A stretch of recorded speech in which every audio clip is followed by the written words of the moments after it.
Îmi amintesc când s-a făcut barajul. Meream la pescuit și apoi era și atunci era cea Hemnisiți, care... Barajul ăsta e la Mănăstirea? Da. Nu, barajul e la de Mica. La mare. Când s-a făcut, atunci acolo aveam aventură foarte serioasă. Eram acolo la pescuit, eu numai la lingură dădeam. Deodată, Iuțu și frații Stănescu, toți trei, și cu taică-tu, erau pe partea cealaltă. Și dădea acolo. Eu m-am băgat în partea asta la altă de către triaj. Era un loc unde puteai trece și merea mai în sus, unde e cascada, știi? E șcarpa aia. Acolo era groapă mare, dângă. A căzut în apă de auto, un băț de 4 metri, a ajuns, el a ajuns să s-a văzut vârful vârfului afară. Era să nece, că noi l-am scăpat eu cu șocurul. Și meream acolo la pescuit, dar treceam pe vad în jos, că era un vad și era o insulă. Și meream și dădeam către partea de triaj, aproape până la mare. Merea așa în jos. Nu exista când trăgeam să nu bată pe el sau să nu prind un pește. Era când am ajuns până la mine, îl prindeam poate de lângă picior, așa mereau sticlanii. Și apoi eu văzut Iuțu că ce fac eu, o vin și el. Eu băgam aici în piept, în cămașă, n-am avut toată și meream afară pe nisip și goleam și dădeam drumul. Când am văzut pe el. Deci odată că mă iartă, nu crezi că ți-a ajuns, de către el. Tu nu crezi că ți-a fost ajuns când ai prins tu, eu n-am venit la tine, dar și tu din gură vezi de treabă. Era undeva și invidios.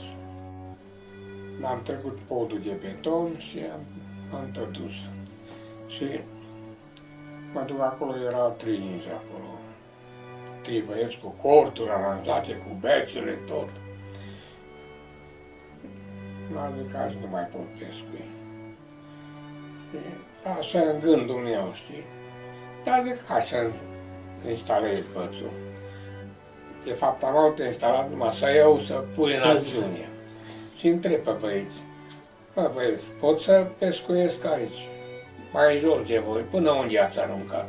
Haide și numai aproape aici, nu, puteți liniștit. Mă duc acolo, mă bag în apă până în genunchi, că era așa malul lin și era pe un dis pe jos, era căldură, zic, cel puțin mă înviorez și eu, m-am dezbrăcat în știp și arunc din gură unul oscilant de 6 cm, tip Heinz Blinker și arunc înăuntru, las la fund. Când am lăsat la fund, mai să ridic, dau un pic de avânt să ridice din jos, mic din vârful bățului. Când am mișcat-o, n-am recuperat de 2 ori cu molinetă, odată s-o înțepenit, dau contra pe el. Mă, hai mișule afară, zic, asta e pește. Da, era o ceată acolo și eu n-am știut că este o ceată. Eu am aruncat lângă ceată și peștele l-a luat după ceată. În jos merea, dar în sus nu vinea. N-acum ai bai. Și tot, mă căznesc, am avut fir de 30 românesc. Eu nu foloseam altsoi, numai fibre din astea românești. Și când au văzut băieții că eu năcăzesc cu peștele, zic, măi, care vă pricepeți așa la pescuit? Zice, unul eu. Ține bățul ăsta și dacă cere firul, lasă că e molinete reglat, lasă să tragă. Eu mă bag în apă și o not până dincolo și să descalz dacă reușesc. Și iau firul aici pe umăr și not încolo și când ajung la ceață, că am știut unde e ceata, prind firul și încep să trag. Și odată simt că vine. Mai trag un pic, zic, acum recuperează, strig la am apucat să recuperat-o, dar zic încă un pic și mai tras și după aia zic, acum lasă că am simțit la piciorul meu că s-a mișcat somnul. S-am lăsat și eu din mână și somnul a luat în jos. Am înălțat afară, zic ce să fac? Ține numai bățul în mână, atâta să fac. Că el mi-a retrage fir. Când am ajuns afară, îți mulțumesc foarte mult de ajutor și iau un bățul în mână și peștele s-a înturnat, să vie înapoi, să meargă înapoi locul. Nu acolo către mine. Eu recuperam, el venea sus cu viteză și hai. Când a fost în apă de un jumătate de metru, spatele era afară. Am zis că acum hai să scot eu dacă pot. Zic la unul, care nu vă teme de somn? Păi eu zice, eu nu mă tem. Am zis, și ce? Bagă degetul mare în gură și întoarce falca să jos în sus. Dar mă mușcă. Nu te mușcă, n-ai frică, dacă nu, ia între picioare peștele și bagă degetul mare în bran, ia amândouă, ridică sus și așa și-a făcut. S-a ridicat-o sus. Vai, domnule, asta mai mare ca și mine, zice. Da, așa a fost. Singur aruncătură și a fost peștele afară. Da, păi hai acasă cu el, am legat pe bicicletă și când ajung la podul de fier, mi s-a spart ca roata de la din spate. Am urcat pe ceva și acum apinge tumulturile până pe dealul Florii.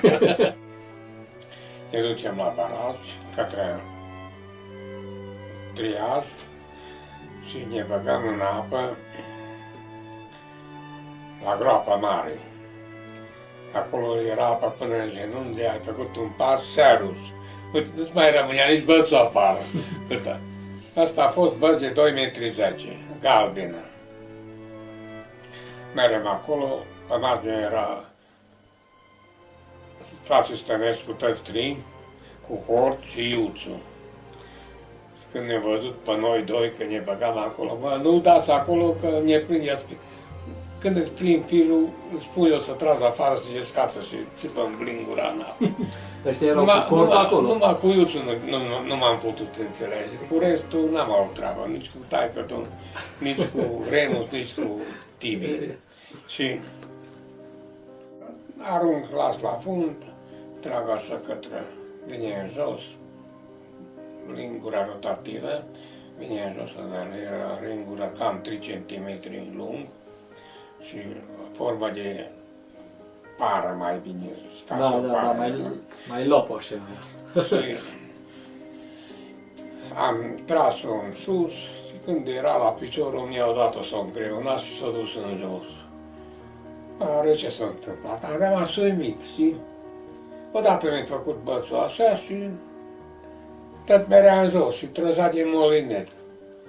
Mă zic că am prins o piatră, o creangă sau ce. Zic că trăsau nimă, îi bai. Dar care? Că-i somn, îi pe el. Așa când m-a văzut pe marginea Iuțu. Na, uite, zice, uite, acum vin și deja și-au apucat, l-au și prins. Și noi stăm aici de 3 zile și nu prindem. Asta a fost figura cea mai mare. M-au scos afară peștele, m-am dus, era canalul ăla care acum e acoperit. Făcut un dig acolo și am lăsat peștele acolo. Zic la vărul, hai să mergem înapoi. Ce somn a fost? Somn de 18 kg. Ai... Mergem înapoi, prind încă unul de 7 kg. Sanii acasă o știu că au mai mult de 1 metru. Sară sus, când tică jos, s-a dus cu lingura, cu tăiat firul. Da, zic, Sanii, asta mică e a tău, la mare e a meu. Hai acasă. Am împachetat, fac la ăștia serus, tu. Dar am plecat Căileanu, numai că nu plăți nici de ciucă.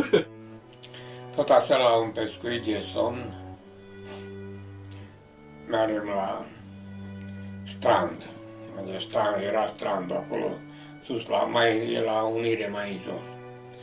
Acolo, când am venit acasă din serviciu, zic la nevastă și iau fata și pui pe bicicletă și mergem până la strand sus. Ne recreăm și noi un pic. Mergem acolo, era așa, Manu, Batezului, cu ficiorul, Căileanu, trei frați Stănescu, că ăsta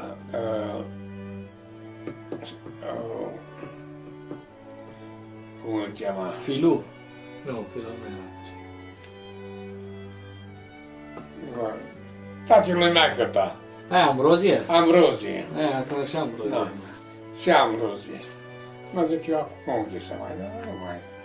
Era foarte bună locul acolo. Ei dădeau tot era aproape mare. Și, dar era apa cam așa de 4-5 metri adâncime.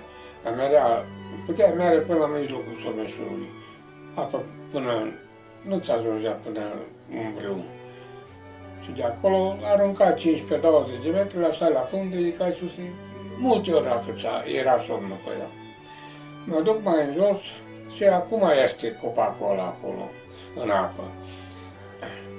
Duc acolo, era locul așa, fain aranjat. Dar zic că nevastă, stai aici cu cochila și eu mă duc să dau la lingură. Arunc o dată.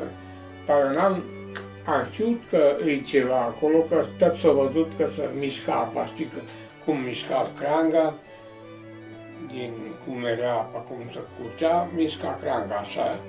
Și se vedea că ceva e acolo. Zic, hai, poate că somn. Arunc acolo, nu recuperez 2 metri și acasă. Zic la nevastă, ține bățul și mă duc să descaț. Mă duc descaț. Zic, acum tragi afară. Mă iau bățul în mână, arunc o dată, dar mai în sus, și o dată să începe în chiu, atunci, buf, dau contră. Iară m-am acățat. Zic la nevastă, ține bățul, iară să mă duc să descaț. Dar Ambrozie, mă, dar tu ce tot faci acolo? Odinească și el în pace. Te ce tot faci? Mă, tot prin ceata. Dar, odată zice nevasta, nu te mai duce, zice că merge peștele în sus, trage, ia că-mi trage bățul din mână, ai încoace repede. Mă duc, iau bățul de la ea în mână și peștele urca în sus. Hai, zice eu pe mare în sus, zic la celălalt, mă faceți-mi loc, că e bucată mare. Când a văzut Iuțu că l-am îngortenit, atunci a fost fir nou de 30 japonezi. Și n-au obosesc. Zice Iuțu, hai mă că ți ajut eu să scoatem afară, că și noi vrei să prindem ceva. Zic, dacă vrei să ajuți, dar cu condiție, să nu-mi spui peștele el acasă, să nu zici că vrei să scapi sau nu știu ce. Zic, mă, așa te bați, numai dacă faci bine, dacă faci rău, nu te băga. Se apucă Iuțu, ia cârligul ajutător, se bagă în apă, îl trag către piciorul lui, el dă odată după el. Nu da încă, mă, spun eu când să dai. Lasă că știu și eu, dar dacă știu, nu da. Zic, lasă să trag până la picior. S-a dat odată și-o a cățat firul și s-a răsucit firul așa peste asta. Deci lasă cârligul din mână, dar să las că se duce, băi, lemn, rămâne la suprafață, nu se duce. Nu o lăsat și peștii l-o tras, eu n-am audit de lăsa fir, de zaba lăsam, s-a rupt firul, s-a dus. De către Iuțele mersi de ajutor, dar să știu un lucru, unde mă vezi la pescuit, altădată să nu te bagi. Nici eu nu mă bag în ala ta, dar nici nu mai e ce căut. Eu puteam să mă descurc singur. E nerv, am luat nylon de pe monetă, tot am rupt, bucăt, nici un metru n-am lăsat, am stătat. Zic, nu, asta-i treabă bună. Zic, Iuțule, asta ți-am spus, unde mă vezi? Și era somn mare, pe sigur. Cât o găleată auto, zis, Manu, îl țipă Manu. Da. Tacă Sulăricul, zice, domnul Feră ăsta mai mare de 30-35 de kg, cam 40 de kg. Era un dărăboi așa, peste 2 metri. Da, zic, asta e treabă bună, mai gorunit Iuțule. Zic, asta nu pot să-ți iert niciodată. Și când mor, nici atunci nu te mai iert. Cauza asta.